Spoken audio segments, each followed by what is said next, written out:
यदि कोई अचानक पूछ ले कि भारत का ईरान किस इलाके को कहते हैं तो बहुत ही कम लोग होंगे जिनके माथे पर बल नहीं पड़ेगा और वो तुरंत जवाब दे सकेंगे मेवात। पश्चिमी यूपी के कुछ हिस्से, हरियाणा और पूर्वी राजस्थान यानी कथित अहिरवाल लैंड और दिल्ली के काफी नजदीक तक फैला इलाका जिसमें मेव समुदाय निवासी करता है।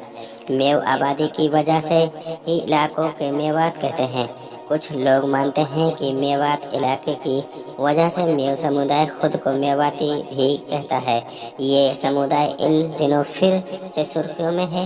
हरियाणा के नूंह जिले में ब्रिज मंडल जल अभिषेक यात्रा पर हमले के बाद कई इलाके में फैले सांप्रदायिक हिंसा के चलते मेव समुदाय ने देश और दुनिया की दिलचस्पी बटोरी है कि मेव कौन है, मेव कहां से आए और उनका इतिहास क्या है। मेव कौन है, क्या उनका सामाजिक ढांचा।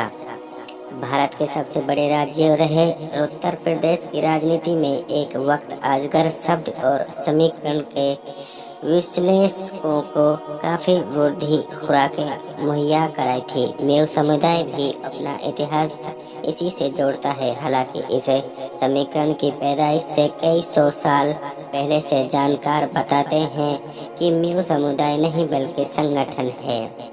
चार प्रमुख युद्ध प्रिय लड़ाके या जुझारू कहे जाने वाले जातियों अहीर, जाट, गुजर और राजपूत अजगर के प्रभाव इस समुदाय में पाए जाते हैं। ये चारों जातियां हिंदू हैं, इसलिए ऐतिहासिक तौर पर मेवों का इतिहास भी मूलतः हिंदू रहा है। आज के दिनों में क्षेत्रीय पहचान पर मजहब हावी होता गया और इस समुदाय का मजहब हो गया इस्लाम। अपने इतिहास पर चर्चा करते हुए मेव मुसलमानों की ओर से कई तरह की धारणाएं सामने आती हैं। सामाजिक और भौगोलिक इतिहास के अलावा मेव मुसलमान खुद को आर्यों के आक्रमण से जोड़कर प्राचीन नस्ल साबित करने की कोशिश करते दिखे। सैकड़ों साल पहले का असली क्षत्रिय बताते हुए कुछ मेव खुद को तोमर और कछवाहा वंश का बताते हैं। हालांकि इस्लाम से इनकी नज़दीकी बढ़ने का इतिहास 19वीं सदी के आखिरी के वर्षों का बताया जाता है। कुछ मेव मीणा और अन्य आदिवासी समुदाय से आने की थ्योरी भी देते हैं।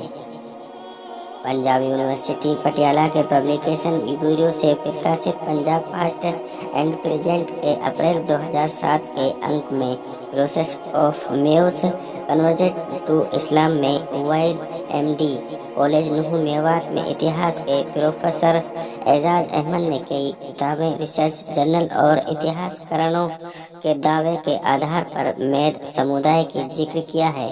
उनके अनुसार इन लोगों को सिंध के देवल इलाके में दबदबा रखने वाला बताया गया है। प्रोफेसर अहमद ने इस समुदाय को कृषक, समुद्री लुटेरे, लड़ाके और विद्रोही साबित किया है। उनका कहना है कि इस्लाम के प्रभाव में आने के बाद यह समुदाय मेव कहलाने लगा।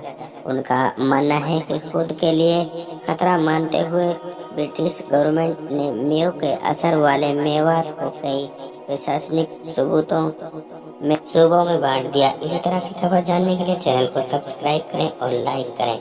आपके लिए फिर मिलते हैं दूसरे भाग में।